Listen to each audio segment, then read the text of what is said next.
Olimpíadas. Na noite anterior, você precisa se preparar a vida toda. Você não se prepara para a crise final na noite anterior à crise. Se você não aprender a andar com Deus hoje, não andará com Deus amanhã. Como acontece o revivamento? Como acontece a salvação? Como você consegue vitória sobre as coisas que faz e depois pede perdão e então faz de novo e pede perdão novamente e faz de novo? Quando você tem Deus, você realmente cresce. Você não cresce de hoje para amanhã instantaneamente. Você não se torna maduro assim. Você não pode respirar 2 vezes ao dia, de manhã quando acorda e à noite quando vai dormir. Se você quer continuar vivo, precisa continuar respirando. O que significa estar cheio do Espírito de Deus? Na medida em que você anda com Deus, na medida em que Deus pode te guiar, e você conhece o plano dele e segue o plano dele. O que isso significa? A Bíblia diz que devemos crescer até a medida da estatura da plenitude de Cristo. Sinto muito por dizer o que direi a seguir, mas na verdade não me sinto mal por dizer isso. Antigamente as pessoas falavam muito sobre obras e ninguém sobre graça.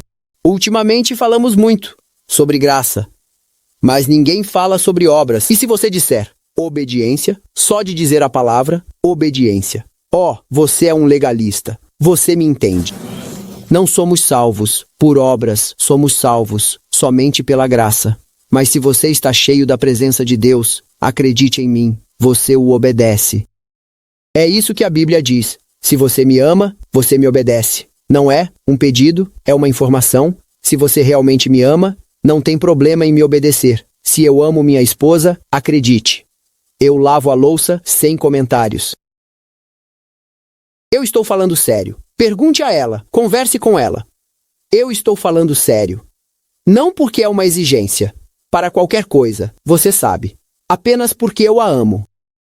E falamos muito sobre amor, amor, amor, amor, amor. Maravilhoso. Deus é amor, eu concordo. Mas se você ama a Deus, deve haver alguma prova de que você ama a Deus. Você me entende. E nunca falamos mais sobre isso, mas a prova é que, quando você anda com Cristo, a presença dele em você o leva a um crescimento diário. As crianças realmente crescem. Olá, eles crescem. Agora, eles não crescem rápido, pois não temos paciência. Deus tem paciência com você e comigo. Nós não temos paciência conosco mesmos. Mas quando você tem Deus, você realmente cresce. Você não cresce de hoje para amanhã, instantaneamente se torna maduro, mas você realmente cresce. Mas nós, onde vemos o crescimento em nossas famílias, em nossas igrejas, como acontece o crescimento? Como acontece o crescimento? Veja. Falamos sobre orar, sem cessar. O que isso significa? Significa estar de joelhos 24 horas por dia, 7 dias por semana. Nunca ir à escola, nunca ir ao trabalho. A oração, pensamos, é continuar pedindo. Me dê isso, me dê aquilo. Bem, Ellen White fala sobre isso. E ela diz que Abraão andou com Deus. Enoque andou com Deus. E ela explica, ela diz que eles estão continuamente conectados. Consciente de sua presença, dependendo continuamente de sua orientação. E ele diz que andar com Deus é estar conectado. Isso significa orar sem cessar. Você me segue, e então, como você cresce? Bem, Caminho a Cristo diz que a oração é o respirar da alma. Você não pode respirar 2 vezes ao dia, de manhã, quando você acorda, e à noite, quando vai dormir. Se você quer continuar vivo, precisa continuar respirando. O mesmo vale para a oração. Assim que você negligencia estar conectado com Deus, você fica exposto às flechas ardentes de Satanás. Assim que você negligencia orar, você desce. Você precisa estar continuamente conectado. Ellen White tem citações disso. Eu tenho isso no meu seminário de oração. Ela diz, para fazer uma disciplina várias vezes ao dia. Parar por alguns segundos. Ela não diz para parar por 2 horas como você faz de manhã. Ela diz para parar por alguns momentos, para se reconectar, para buscar a presença de Deus. E ela diz que você vai se acostumar a andar na presença dele. Você me entende? E assim, como acontece o crescimento? Como acontece o revivamento? Como acontece a salvação? Como você consegue vitória sobre coisas que faz, e depois pede perdão, e então faz de novo, e então pede perdão e faz de novo? Como você obtém vitória? Como você tem influência sobre sua família, seus filhos, seus amigos, colegas de trabalho, vizinhos? Como você consegue crescimento em sua igreja? Como isso acontece?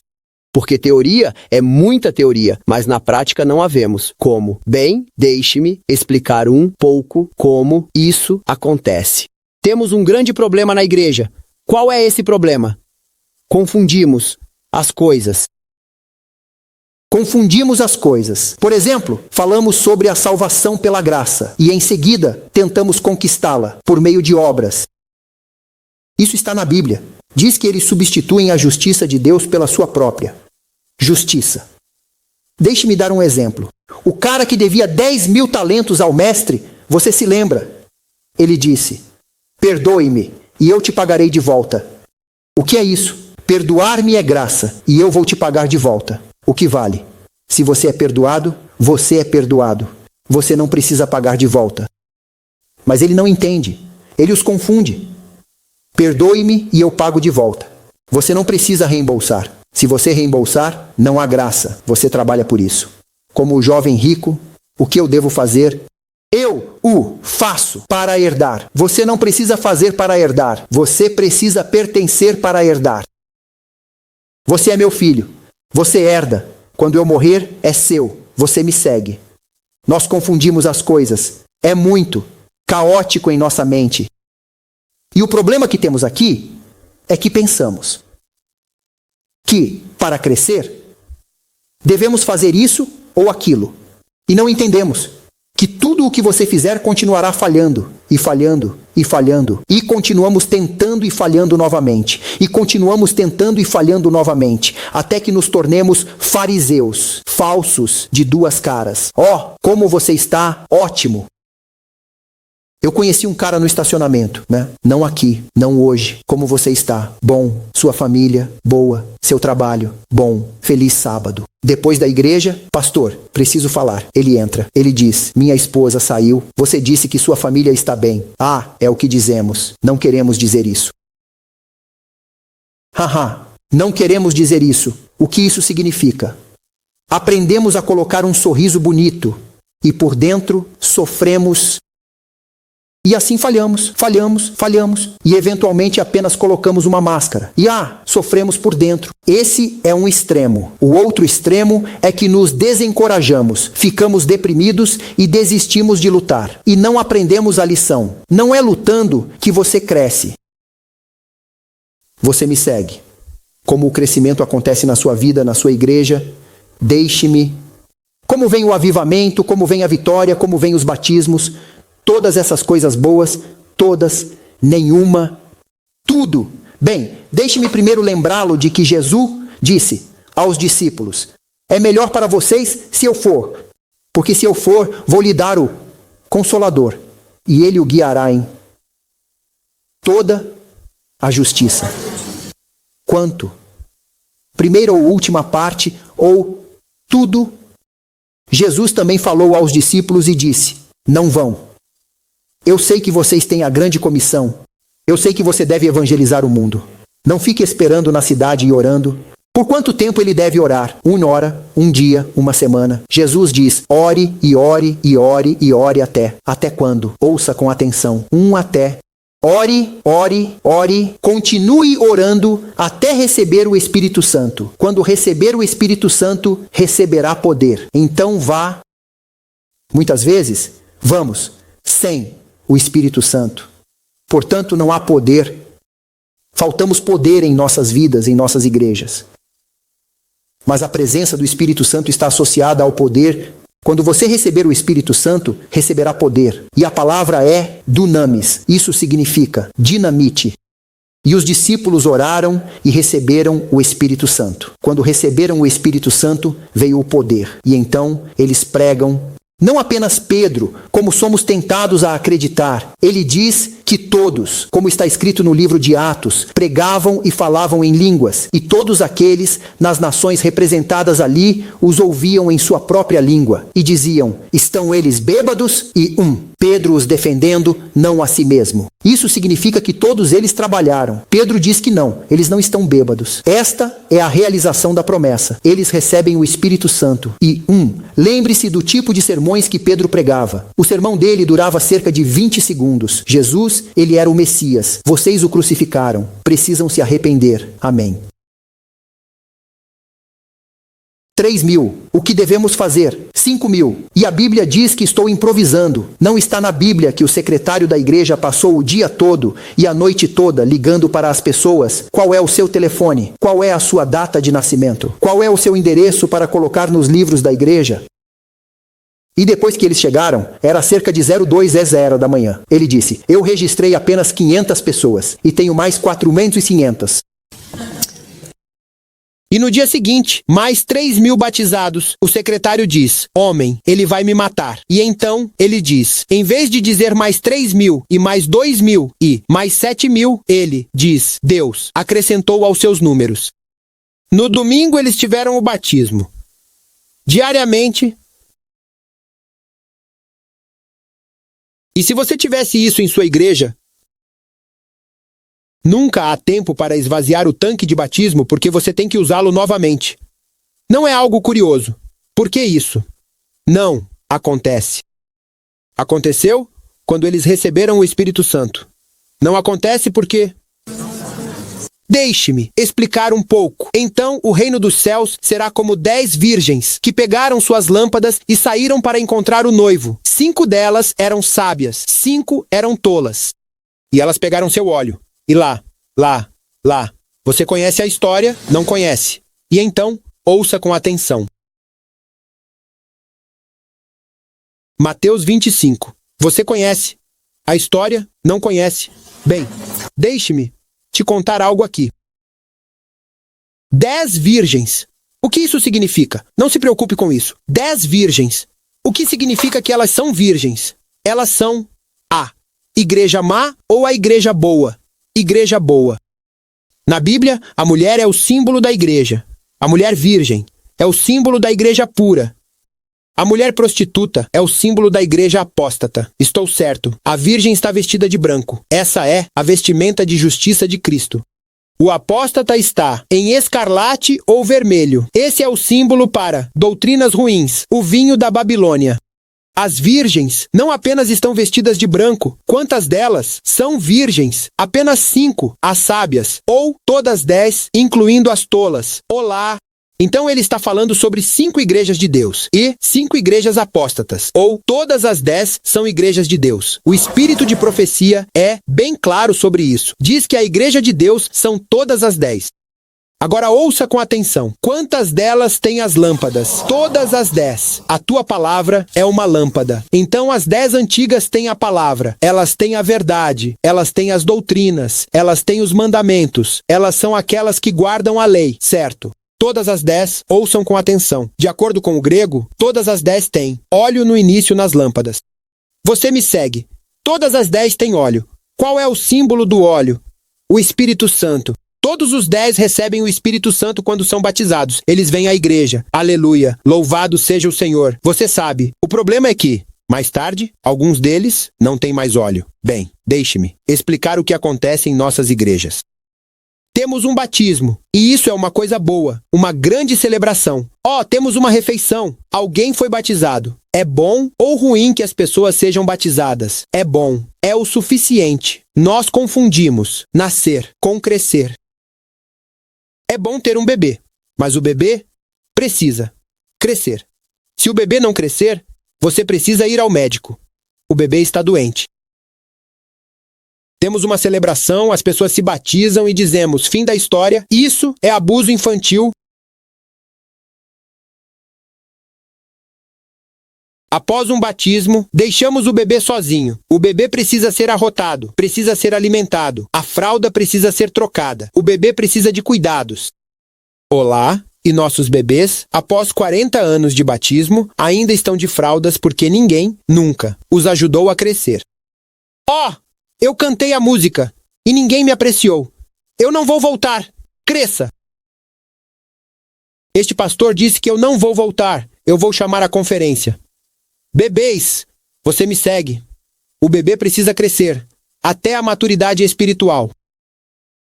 Confundimos a justificação com a santificação. Nascer de novo é crescer do bebê que se alimenta de leite para a comida sólida, até a estatura da plenitude de Cristo. E nem falamos sobre crescimento e santificação, porque, ei, você é legalista. E essa é a razão pela qual sofremos. E temos tantos problemas na igreja, porque não há maturidade. Você me entende. E o problema que temos é que a salvação tem 3 estágios: justificação, santificação e glorificação. Amamos o primeiro e o último, justificação e glorificação, mas odiamos o meio. Amamos sair do Egito e entrar em Canaã, mas não gostamos do deserto no meio. E é através disso que Deus faz você crescer. Isso te ensina paciência, fé, humildade, amor, compromisso e assim por diante. Você me entende?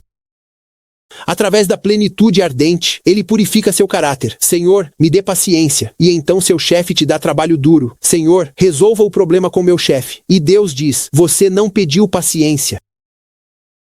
Você me segue. E assim, o problema que temos é que rejeitamos o processo de crescimento. Não gostamos de problemas. Queremos ser salvos de uma maneira muito confortável. Assim que você tem um problema, queremos que Deus o resolva, em vez de querer que Deus nos faça crescer. Em vez de orar, Senhor, conserte o problema. Devemos orar, Senhor, ajude-me a crescer. Qualquer lição que você esteja tentando me ensinar, ajude-me a aprender a lição, para que eu passe de ano, para que eu me forme, para que eu não precise sofrer novamente. Eu passo para a próxima turma. Eu aprendo minha lição. E o que acontece? No começo, todos nascem no reino de Deus. Mas alguns deles não conseguem crescer. Você me entende? Alguns deles não conseguem crescer. Vamos continuar. Agora todos têm óleo. No começo, de acordo com a tradução em grego, eles tinham a lâmpada com óleo e o recipiente reserva. E o espírito de profecia fala sobre isso. E a arqueologia fala sobre isso. E eles tinham uma reserva. A lâmpada é pequena. Se você ver as lâmpadas, eu tenho uma em foto. Eu poderia mostrá-la a você mais tarde hoje. A lâmpada é pequena e o óleo na lâmpada dura cerca de 4 horas. Mais ou menos. O recipiente, o óleo no recipiente, duraria. Não se preocupe com as crianças. Crianças não me incomodam. Adultos sim. Eu não me importo com a igreja, onde as crianças fazem algo. Eu adoro isso. Eu me importo com a igreja, onde os adultos não prestam atenção. Louvado seja o Senhor pelas crianças. Então, ouça com atenção. Muito importante. O óleo do recipiente duraria de 6 a 8 horas. Assim, eles teriam óleo para a noite toda. Qual era a razão para o óleo?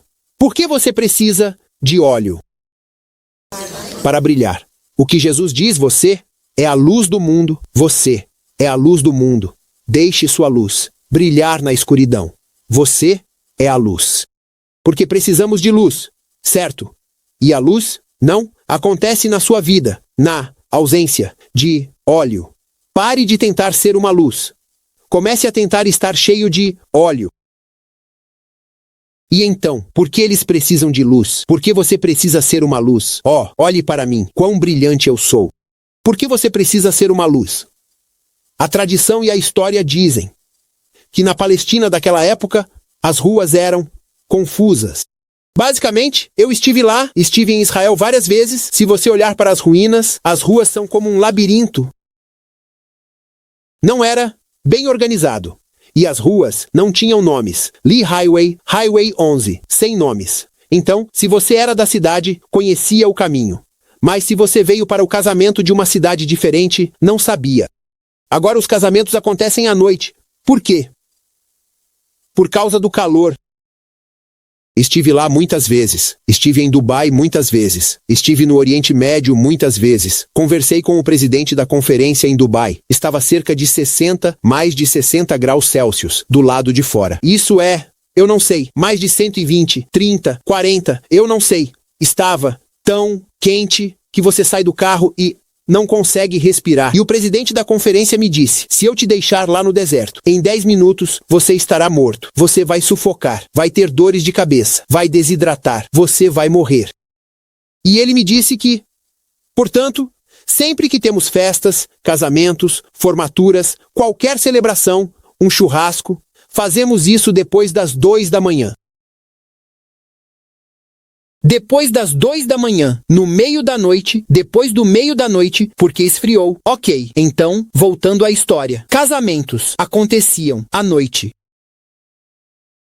A família do noivo pedia aos jovens que não podiam ajudar na preparação do casamento que pegassem lamparinas e um óleo reserva para irem a todas as interseções da entrada da cidade por todas as ruas, até cada interseção, para iluminar o caminho até o salão de festas, pois as ruas eram confusas, e era noite. Assim, ninguém que quisesse vir ao casamento se perderia. Então, qual era a razão? Para ter luz, para ter óleo, para iluminar o caminho.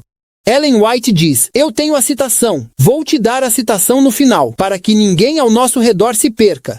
E ela diz, você é o vigia, Deus o torna responsável por seus vizinhos, pelas pessoas com quem você trabalha. Eles dirão a você, você sabia e não me contou.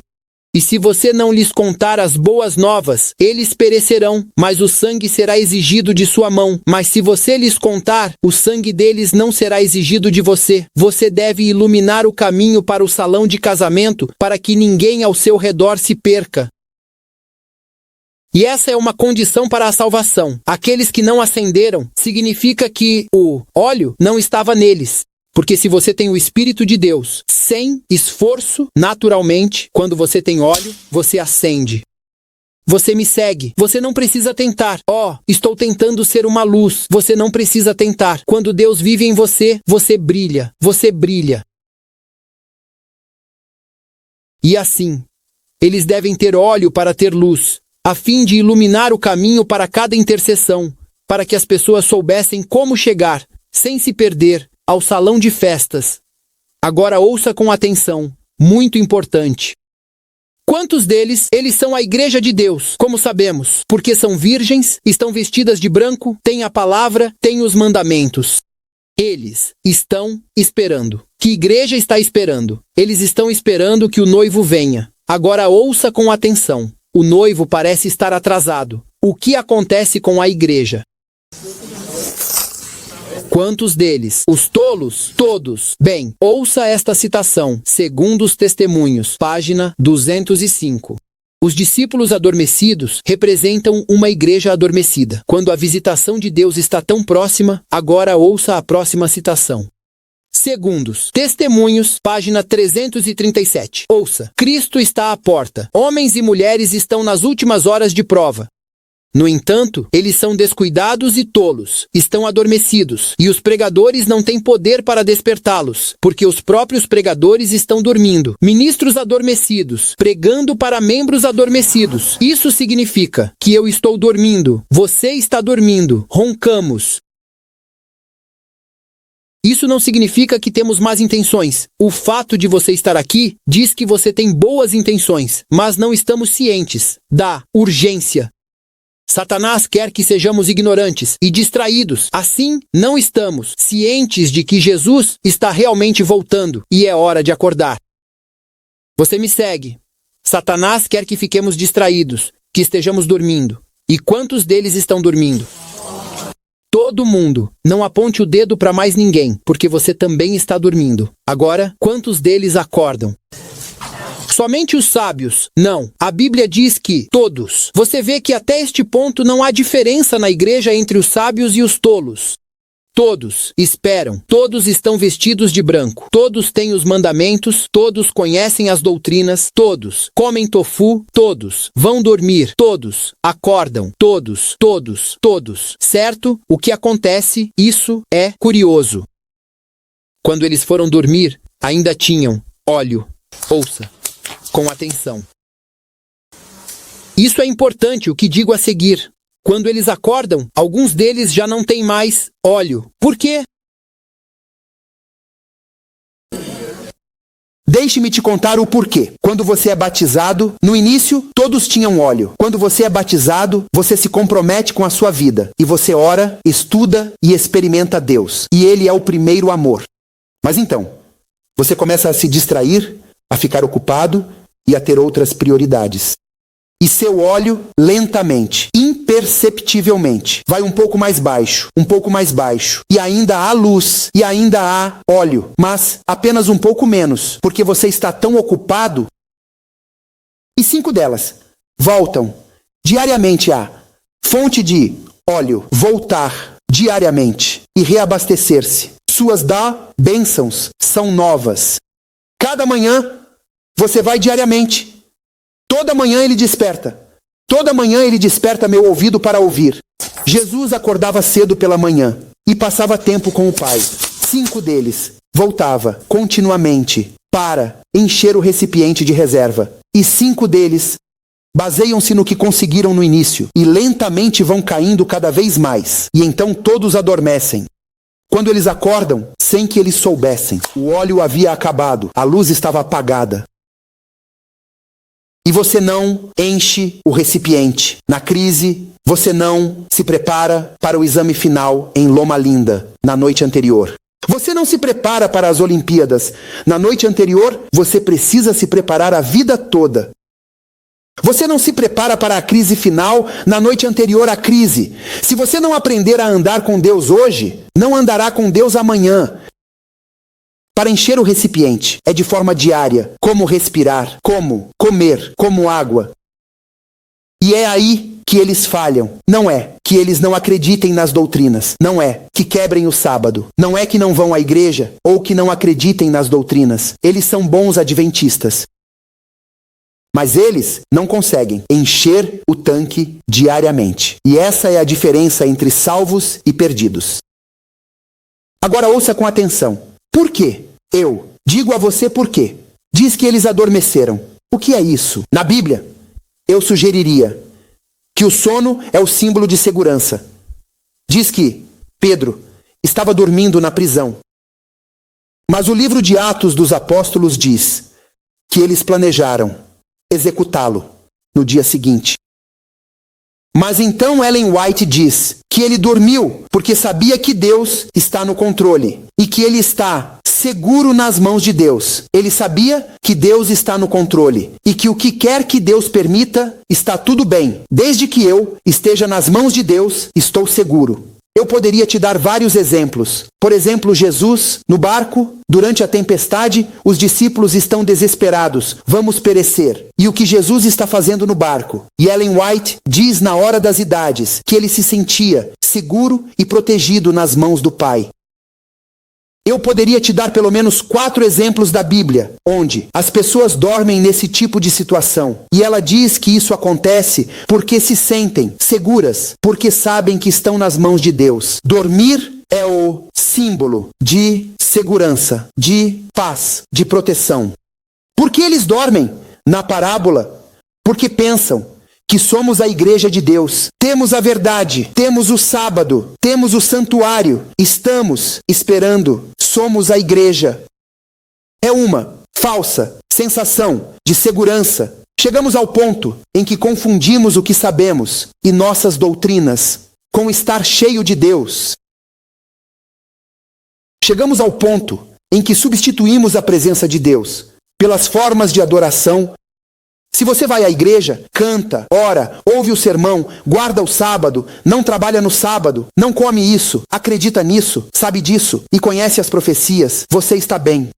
Chegamos ao ponto em que as coisas boas, que são formas, as confundimos com a presença de Deus. Formas não significam a presença de Deus. Conhecer as formas e perder a presença de Deus, ter ambos.